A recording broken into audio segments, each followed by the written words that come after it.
Hello viewers, welcome to the YouTube channel Lex Consilium Foundation. I'm Major General Neelendra Kumar. In the playlist Inse we have the resource person today, Professor Umesh Kadam. He's not a stranger to this channel. He had appeared earlier in the playlist relating to nurturing smart teachers, where he had covered the teaching of international humanitarian law. Welcome, Professor Kadam. And the Thank you, sir. viewers, I'm happy to inform you that Professor Umesh Kadam has recently come up with a book which has been brought out by the publishers of world fame, Routledge Publishers. And the book is titled Militarization of Outer Space and International Law. Now, this book, authored by Professor Umesh Kadam, which you are aware that he started his career in law as a law teacher, and during the period 1980 to 1998, he had been in the law faculty of various leading law schools in the country, including National Law School, Bangalore, and thereafter, and that's the time I had met him first. Little later, from 1998 to 2018, he worked for the International Committee of the Red Cross, ICRC, which you would appreciate is the pivotal agency to deal with the excesses committed in war in the field of international humanitarian law, and he was one of the leading resource persons for them. And during that period of 1998 to 2018, he worked in different countries in Asia and Africa.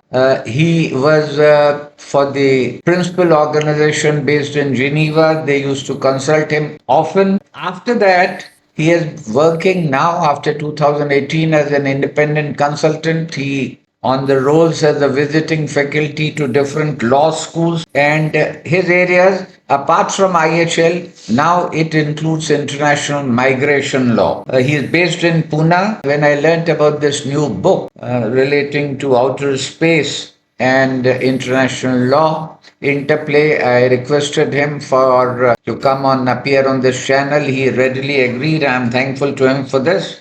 And prior to this book, he had written a number of articles on this subject. That was nice of him, and it established him as an authority on this subject before the actual book came. You may appreciate that this book is the first of its kind, not only in India, but elsewhere beyond. Now, therefore, I congratulate you, Professor Kadam, for Thank you. this remarkable publication. It's very remarkable feat. Moving on, I would first like to know that how and when did you get the idea to work on this book? Well, General, as a student, as an undergraduate student, I was doing my LLB from 1975 until 78. And in 1977, I, for the first time, came across international law as a part of the curriculum.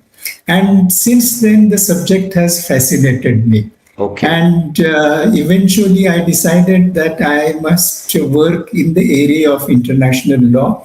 It's very fascinating, it's very different from other legal subjects. And since then, I have been focusing on international legal studies. And I started teaching in 1980, but in 1983, I got a scholarship, a Commonwealth scholarship, to go to University of London to do a master's in international law. And at that time, we had to select 4 options for the LLM. And one of my options was air and space law. And since those days, I have developed interest in outer space issues. However, when I started working for ICRC, I had to focus almost exclusively on international humanitarian law. Yes. But then I decided to take up outer space law again after my retirement. I focused on it, carried out extensive research, and came up with this book. So my interest in this area goes back to, you can say, early 1980s. And you have kept pace with the new literature that has been coming, True, and true. that sort of equipped you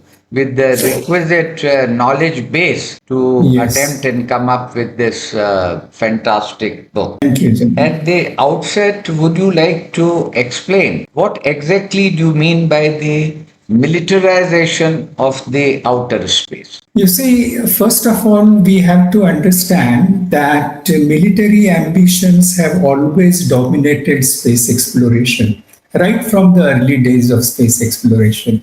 That was one of the motivating force for a number of countries to focus on space exploration and to see how these new developments can be utilized for security and for military purposes. By militarization of outer space, I define it very comprehensive. I mean any kind of military application of space exploration or space activities would come within the purview of the term militarization. So at one extreme, we have a satellite technology, satellites which are used for military applications, as we will see eventually what are various types of military satellites that are being used today. But from military satellites to weaponization of outer space, that is placing weapons actually in outer space. Now, that is possible. And at the same time, it is also possible to develop ground based weapons which can be used against targets in outer space. So we'll eventually come to that. But in short, by militarization, what I mean is any kind of military application of space activities or space assets, space exploration, and so on. So it has to be used in a very comprehensive sense. Umesh, I would request, you said that the beginning, in fact, the space exploration and militarization, they were in tune and they were in step together. I'd like to clear myself. Is there no country that is working in the area of space exploration, primarily for scientific or peaceful purposes? Well, most countries that have space technology, they do focus on scientific and peaceful purposes. Okay. Space is being utilized today for a variety of peaceful purposes. You take from communication, remote sensing, geodesy, meteorological satellites, weather forecasting, and so on. Space is not used exclusively for military purposes. So, among other uses, military applications also happen to be part of space exploration. I mean, the countries that are engaged in space activities today, they focus on all types of space activities, not only military, but also peaceful activities which have become vital. In fact, you can think of from banking operation to health services to transport, civil aviation, maritime traffic, everything is regulated by satellite technology. So this technology has become vital for our survival, actually. So space objects which are located at different altitudes, we have low Earth orbit space objects, we have geostationary satellites at an altitude of something like 36,600 kilometers. So these assets have become very vital for a variety of purposes in today's context. And hence, it is necessary to see that these objects are protected. These are not vulnerable because in times of conflict, it is not very difficult to neutralize satellites of a hostile country. It is quite possible. And that is where technology is being developed, and nations are developing capacity to see whether they can neutralize vital satellites belonging to a hostile state in the event of an armed conflict, or even otherwise also, not necessary that there should be an armed conflict going on in other areas, other domains, but it is quite possible to use military force against a space asset if these plans of weaponization of outer space, they succeed. And I'll tell you more about weaponization of outer space shortly. Okay, I would request Umesh, there are two terms. One is militarization, which is the title of the book that you have written. But also, we read about weaponization. So, what's the fine distinction between militarization and weaponization? Well, weaponization is a part of militarization. Okay, Militarization is a broader term that includes weaponization but also includes other military applications of outer space, like military communication, satellite, reconnaissance, and other things, which are military technologies. Communication is for both civilian as well as military, but military also extensively depends today on communication satellites. So, militarization is a broader term of which weaponization forms a part. very fine distinction you have clarified, and that would interest our viewers also.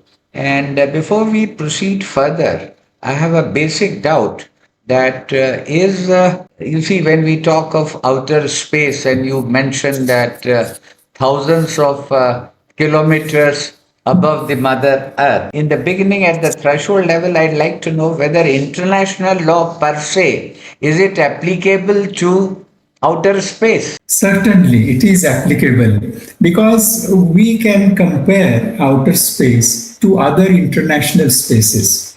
Like we have the high seas, then we have international airspace. Broadly speaking, we can say these are the global commons. These are the common areas which are enjoyed by different countries in accordance with the norms that are applicable. Take the case of the high seas, for example. We have number of conventions dealing with the high seas, and the 1982 Law of the Sea Convention broadly regulates activities on the high seas.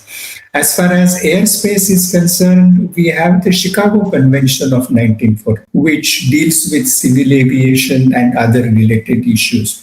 Likewise, outer space can be likened, it can be compared to any other international space. And when two or more states they engage in an activity in a common area or in a global common, it is necessary to see that they don't come into conflict with each other. There is no conflict of interest, and that the global commons are used in accordance with certain norms which can be set for that particular area, a spatial zone. And hence, since international law deals with relations between nations, and it seeks to regulate relations between states, it is obvious that public international law would apply. And since the early days of space exploration, it was understood and it was agreed that international law would apply to outer space activities. The resolutions which were adopted, and I'll come to that a little later, in 1963, and the conventions which have been adopted so far, the preamble itself, it makes it abundantly clear that the activities of states in outer space are conducted in accordance with international law, including the United Nations Charter. So the UN Charter is also applicable to outer space. Okay. And there is no doubt about that. All Right. states agree, all major space powers, there is absolutely no doubt. Every country understands that this is an area which is regulated by international law. And within international law, as I will explain little later, we have certain general norms of international law. But there are specialized treaties which are adopted for application in outer space. I'll explain that. But coming back to your question, is international law applicable to outer space? Undoubtedly, it is applicable. There is no shadow of doubt about that. I'm just sort of repeating myself. So, can we say that it is settled that international law would be applicable in outer space jurisdiction? Yes, Okay. certainly. And also the celestial bodies, because we use the term outer space. Yes. Sometimes to include the celestial bodies. Body, yes. But some treaties, they distinguish between outer space proper and the celestial bodies. And there are some conventions, I'll explain that little later, which have been adopted exclusively for celestial bodies. What comes to your mind in explaining to our viewers with regard to the significant developments that have taken place so far with regard to regulation of this discourse or intercourse in outer space, including celestial bodies? Yes, when we start thinking about military activities in outer space specifically, we have, as I said just now, that international law and UN Charter would apply. And two articles stand out in the UN Charter when it comes to use of military force. It's Article 2, Paragraph 4 of the Charter, which prohibits any use or threat of force against the territorial integrity or political independence of other states. And at the same time, Article 51 of the Charter, which deals with the inherent right of self-defense. So if necessary, states can use military force to defend itself in the outer space as such. So these provisions are applicable. However, these are the general provisions which are applicable everywhere.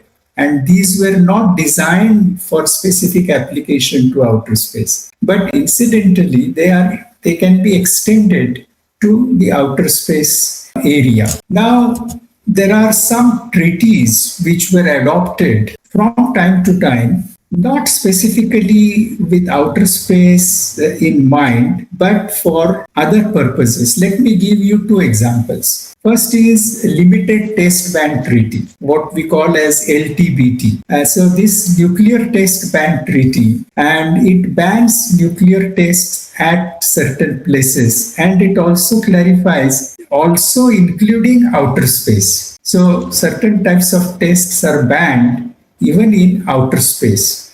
So that is one example. Another example is that of 1977 Treaty on Prohibition of Environmental Modification. So this treaty, which was adopted on the background of Vietnam War, actually, where natural environment was manipulated and altered for military applications.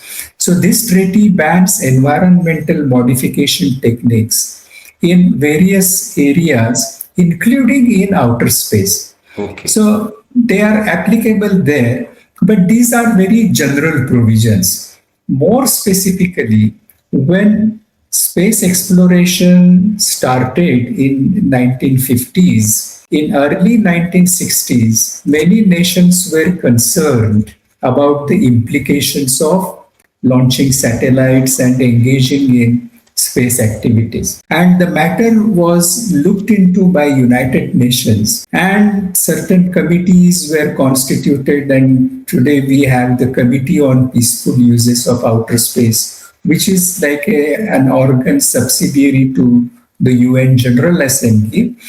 And under the auspices of this committee, there is a technical subcommittee and there is a legal subcommittee. So the legal subcommittee came up with some resolutions in 1963. And these resolutions were adopted, which highlighted the fact that states are now engaging in space activities, and these activities should be conducted in accordance with certain norms, so that they don't harm each other, and that space activities should be conducted in the interest of international peace and security. So these resolutions were adopted in early 1960s. They were the precursors of subsequent treaties which were adopted under the auspices of United Nations.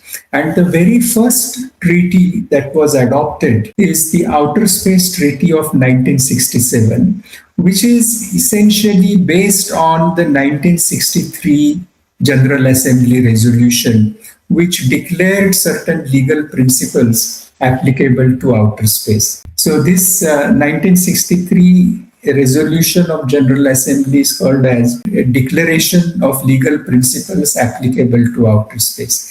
But this declaration, which is technically, as you know, is not binding law on members, it's like a recommendation. So it was converted into a binding treaty in 1967. And at that time, the only two space powers were United States and Soviet Union. Yes. And both of them had an understanding and they agreed that we need certain norms that would apply in outer space and that would regulate space activities. And this was in 1967, but this was followed by some more treaties. And in 1968, astronauts agreement was adopted to provide help to astronauts in distress of other countries because the possibility of space accidents and so on. Then in 1972, a convention was adopted on liability for space activities. If there are accidents, then who shall bear responsibility to compensate the countries or the entities that sustain loss on account of such activities. Then in 1975, another convention was adopted called as the Registration Convention, which provide for the registration of space objects, because to establish liability for space activities, you need to identify a space object to whom it belongs, and that is how the Registration Convention provides for national registration as well as United Nations registration. And the Secretary General is designated as the authority with whom space objects need to be registered. So that is the 1975 convention, and the last one was adopted in 1979. We shortly call it as the Moon Treaty, and it applies to the moon and other celestial bodies. And it talks about the resources of celestial bodies, including the moon, and certain types of military activities, which I will explain briefly a little later. But this Moon Treaty has not been widely ratified. Major space powers are not parties to it, and there are certain reservations about the acceptance of the Moon Treaty. So that is not kind of treaty that has been widely accepted. And there are certain issues concerning the resources of celestial bodies. The treaty declares these resources as the common heritage of mankind. Some states are these days interested in establishing bases on the moon and to explore the possibility of exploiting the resources that may be found. And perhaps you have come across agreements called as Artemis Accords, which the United States has promoted, and number of countries have signed these bilateral agreements with the US, and its focus is on exploration and exploitation of natural resources. But I'm not focusing on that because it's a commercial. I'm focusing more on the military implication. So to sum up, a number of developments have taken place in the field of space law, and we can simply say that in early 1960s, a sub-discipline of international law started emerging, which today we call as international space law. It has become a discipline by itself. On top of this, as you know, as an international lawyer, custom also plays an important role in development of law.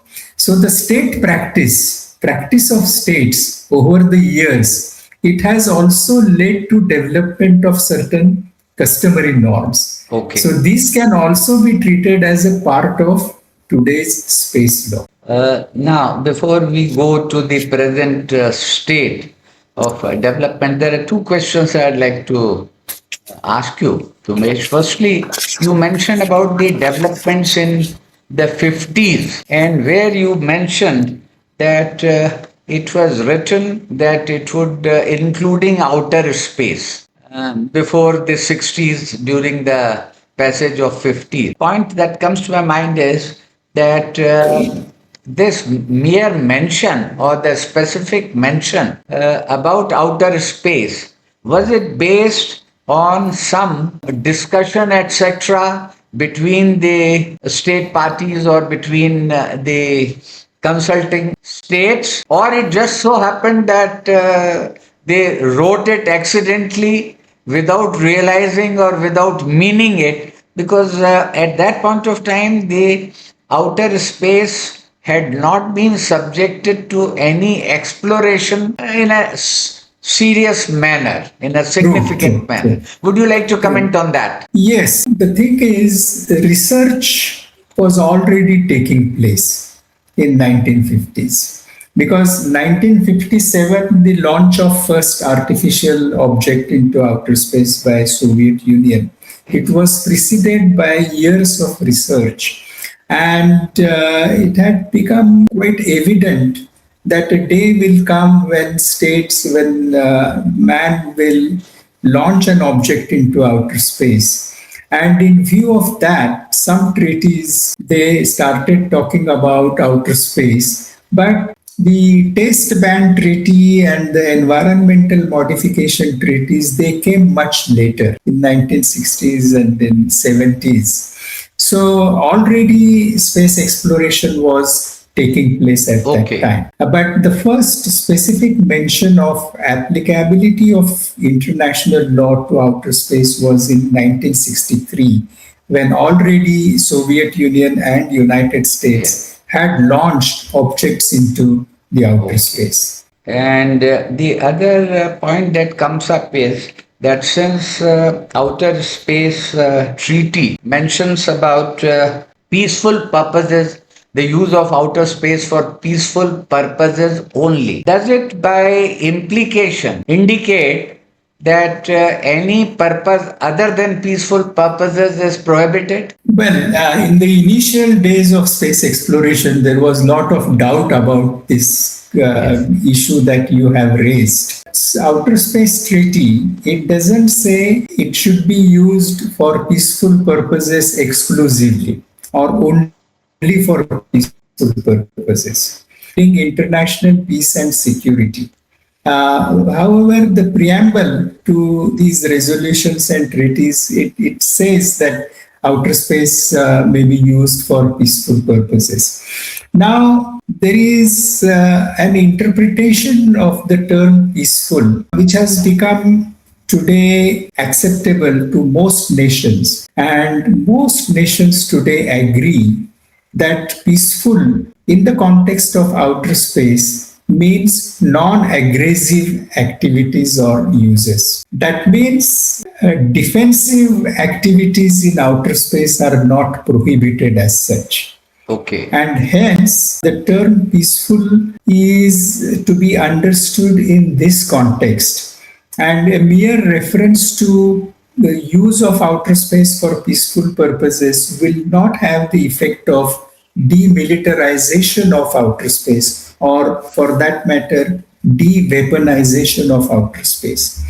So, although, as I mentioned earlier, that in the initial days of space exploration and after the adoption of the Outer Space Treaty, there was doubt regarding the interpretation.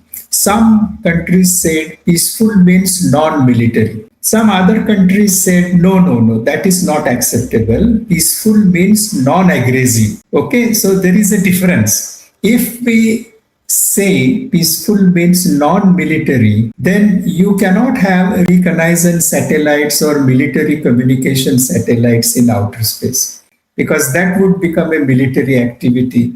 And if we confine it only to exclusively peaceful purposes, that will be ruled out. And hence, I mean, most space powers, even at that time, they were keen on developing technology for satellite reconnaissance, military communication, and other military applications.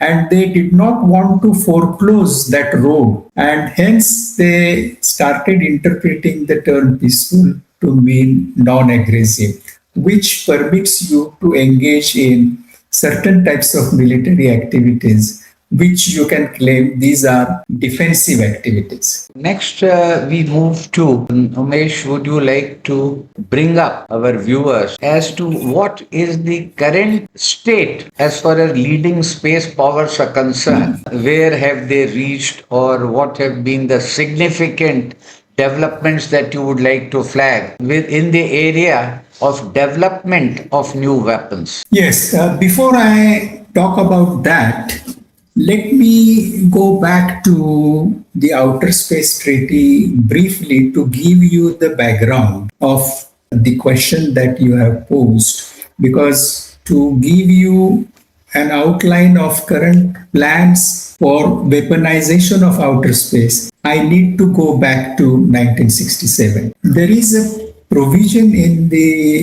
1967 treaty, and I will quote the specific provision. As regards peaceful uses, Article 3, it talks about the states parties to the treaty shall carry on activities in exploration, etc., in accordance with international law, including UN Charter, in the interest of maintaining international peace and security and promoting international cooperation and understanding.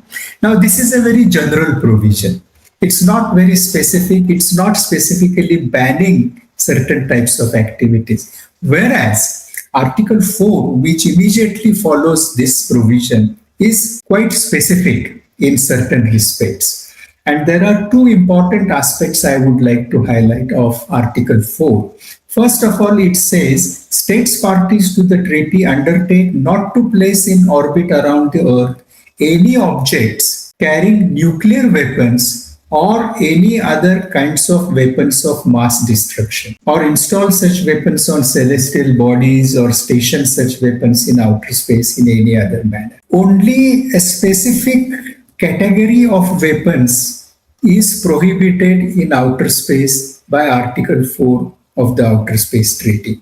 It talks exclusively about nuclear weapons or any other kinds of weapons of mass destruction. Now, here the term nuclear weapons and weapons of mass destruction have not been defined by the treaty, but by weapons of mass destruction, besides nuclear weapon, we also understand biological weapons, chemical weapons, and so on. So these are prohibited. Whereas Article 4, second paragraph is more specific as regards the celestial bodies. And it says the moon and other celestial bodies shall be used by all states parties to the treaty exclusively for peaceful purposes. See, here the use of term exclusively is extremely important. Exclusively for peaceful purposes. It further elaborates the establishment of military bases, installations and fortifications, the testing of any type of weapons, and the conduct of military maneuvers on celestial bodies shall be forbidden. It's very specific. However, the use of military personnel for scientific research is permitted, military equipment is permitted, but it should be for scientific missions. So the effect of these two provisions is that outer space, and that is my conclusion, is partially de-weaponized. And by partial de-weaponization, what I mean is only nuclear weapons and weapons of mass destruction are prohibited in outer space as such. This, in other words, means other types of weapons are not prohibited. Right. By implication, it is not a blanket ban. Not a blanket ban. Whereas when it comes to celestial bodies, the ban is blanket, where it says celestial bodies shall be used exclusively for peaceful purposes, and it further elaborates establishment of military bases, fortifications, testing of weapons, etc. on celestial bodies is prohibited. So the effect of Outer Space Treaty, to sum up when it comes to military activities, is certain types of military activities are permitted in outer space. Only certain types of weapons are prohibited in outer space. Whereas on celestial bodies, no military activity shall be conducted. They shall be used exclusively for peaceful purposes. Thank you.